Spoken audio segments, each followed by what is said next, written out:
Olá, muito bem-vindos ao canal mais uma vez e a gente vai continuar a leitura do livro A Chave Mestra essa semana, a lição 10 e a lição 11. Nesse vídeo segue a lição 10. Se você compreender perfeitamente as ideias contidas nessa lição, aprenderá que nada acontece sem uma causa definida.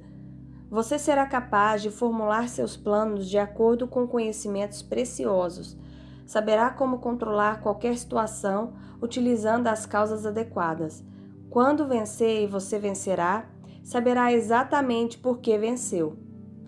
O homem comum, que não tem conhecimento preciso de causa e efeito, é governado pelos sentimentos ou pelas emoções. Ele pensa principalmente para justificar as próprias ações. Se fracassar nos negócios, diz que não teve sorte. Se não gostar de música, declara que a música é um luxo dispendioso. Se for um modesto empregado de escritório, afirma que teria mais sucesso num trabalho ao ar livre. Se não tiver amigos, diz que sua individualidade é delicada demais para ser apreciada. Ele nunca pensa num problema até as últimas consequências. Em suma, ignora que cada efeito é o resultado de certa causa definida e procura se consolar com explicações e desculpas. Só pensa em se defender. Por outro lado, o homem que entende que não há efeito sem uma causa correspondente pensa de forma impessoal. Ele vai à raiz dos fatos, quaisquer que sejam as consequências. Está livre para seguir a trilha da verdade, leve para onde levar. Ele vê toda a questão com clareza, atende às exigências por inteiro e com honestidade, e o resultado é que o mundo lhe dá tudo o que tem em termos de amizade, honra, amor e aprovação. A abundância é uma lei natural do universo. As provas dessa lei são conclusivas. Nós as vemos em toda parte, em todo lugar a natureza é generosa, pródiga, extravagante. Em nenhuma parte da criação se observa a economia. Em tudo se manifesta a profusão. Os milhões e milhões de árvores, flores, plantas e animais, assim como o vasto esquema de reprodução no qual se repete incessantemente o processo de criação e recriação, tudo indica a prodigalidade com que a natureza cria recursos para o homem. Evidentemente, há abundância para todos, mas também é óbvio que muitos deixam de participar da fartura. Esses ainda não perceberam a universalidade de toda a substância e que a mente é o princípio ativo pelo qual nos relacionamos aos objetos desejados. Toda riqueza é filha do poder. As posses só têm valor quando conferem poder. Os acontecimentos só são significativos se afetarem o poder. Todas as coisas representam formas e graus de poder. O conhecimento de causa e efeito revelado pelas leis que governam a eletricidade, a afinidade química e a gravitação permite ao homem planejar corajosamente e executar de modo destemido. Essas leis são chamadas leis naturais, porque governam o mundo físico, mas nem todo poder é físico. Também temos o poder mental e o poder moral e espiritual. O poder espiritual é superior porque existe em um plano mais elevado. Ele permitiu ao homem descobrir a lei graças à qual essas forças maravilhosas da natureza puderam ser controladas e levadas a fazer o trabalho de centenas ou milhares de homens. Também permitiu a descoberta das leis que aniquilaram o tempo e o espaço e permitiram superar a lei da gravitação. A operação dessa lei depende de contato espiritual, como bem expressou Henry Drummond. No mundo físico conhecido por nós, há o orgânico e o inorgânico. O mundo inorgânico, ou mineral, é absolutamente isolado do mundo das plantas e dos animais. A passagem é hermeticamente fechada. Essas barreiras nunca foram cruzadas. Não há uma alteração de substância, uma modificação do meio ambiente, uma química, uma eletricidade, uma forma de energia ou um tipo de evolução que possa jamais dar o atributo da vida a um só átomo do mundo mineral.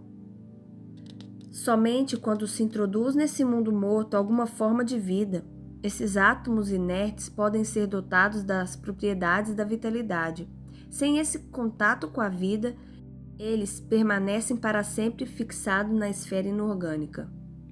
Huxley afirma que a doutrina da biogênese, só a vida gera vida, é vitoriosa em toda a linha.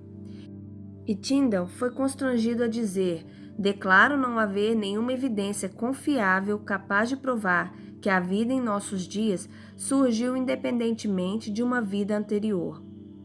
As leis da física podem explicar os fenômenos inorgânicos. A biologia explica e justifica o desenvolvimento da matéria orgânica, mas, sobre o ponto de contato, a ciência silencia. Uma passagem similar existe entre o mundo natural e o mundo espiritual. Pelo lado natural, essa passagem está hermeticamente fechada. A porta está cerrada, ninguém pode abri-la. Nenhuma alteração orgânica, nenhuma energia mental, nenhum esforço moral, nenhum tipo de progresso pode permitir a um ser humano entrar no mundo espiritual. Mas, tal como a planta penetra no mundo mineral e o influencia com os mistérios da vida, também a mente universal penetra a mente humana e lhe confere qualidades novas, estranhas, assombrosas e até mesmo maravilhosas. Todos os homens e mulheres que alcançaram realizações no mundo da indústria, do comércio ou da arte chegaram a tais resultados mediante esse processo. O pensamento é o elo entre o infinito e o finito, entre o universal e o individual. Vimos que entre o mundo orgânico e o inorgânico há uma barreira impenetrável e, para a matéria, a única maneira de poder desabrochar é impregnar-se de vida. Quando a semente mergulha no mundo mineral e começa a se desenvolver e a avançar para fora, a matéria morta começa a viver. 1000 dedos invisíveis começam a tecer um ambiente adequado para a recém-chegada e, à medida que a lei do crescimento começa a entrar em vigor, vemos o processo continuar até que o lírio finalmente aparece.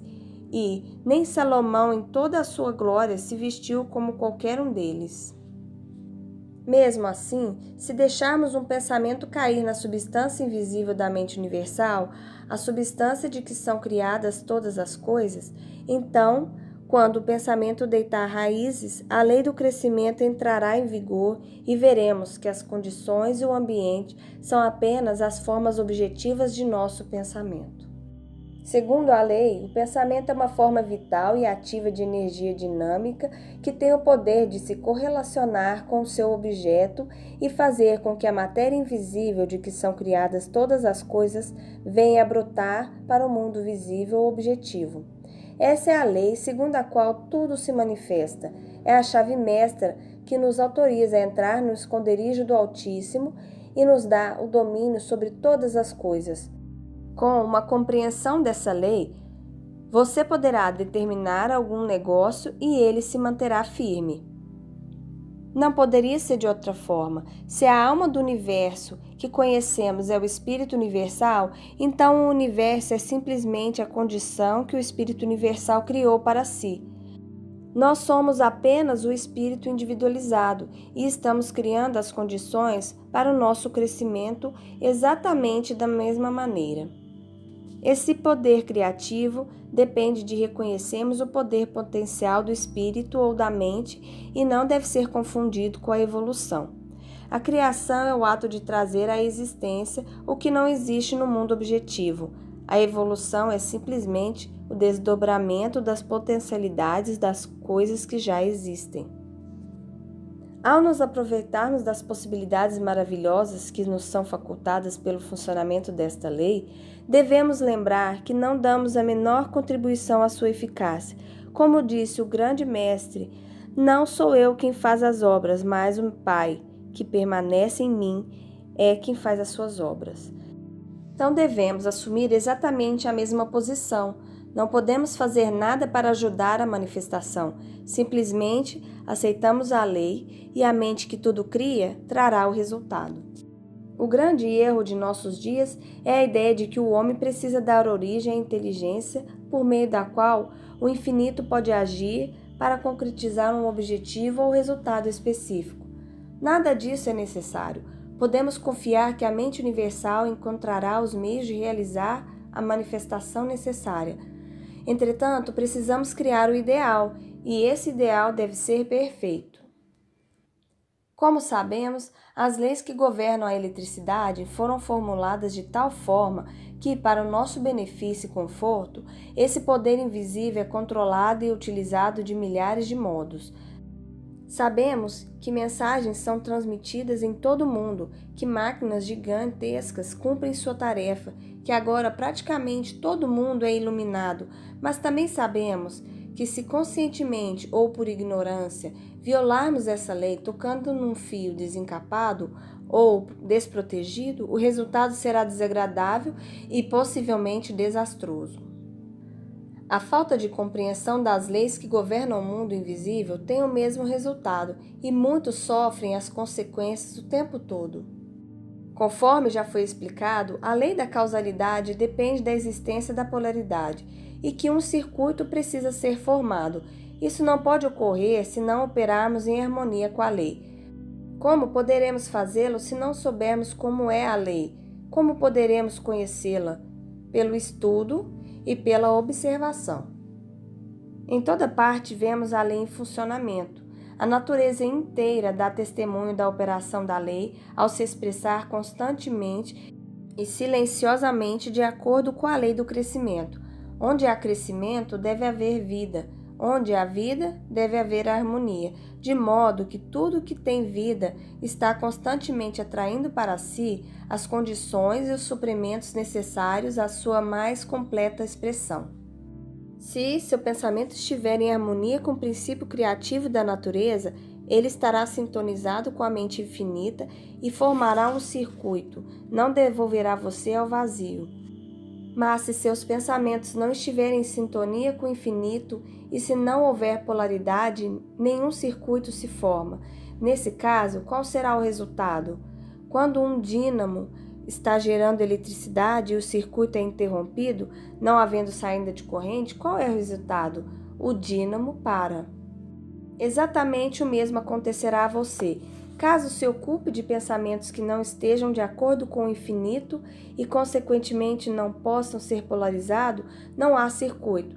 Você está isolado, os pensamentos ficam em você, perturbando-o, causando-lhe preocupação e, finalmente, trazendo doença e, possivelmente, a morte. O diagnóstico do médico talvez não seja exatamente esse. Talvez ele dê a seu caso algum nome sofisticado, manufaturado para as várias doenças causadas por pensar de forma errada, mas mesmo assim, a causa é uma só. O pensamento construtivo necessariamente tem que ser criativo, mas o pensamento criativo precisa ser harmonioso e isso elimina todos os pensamentos destrutivos ou competitivos.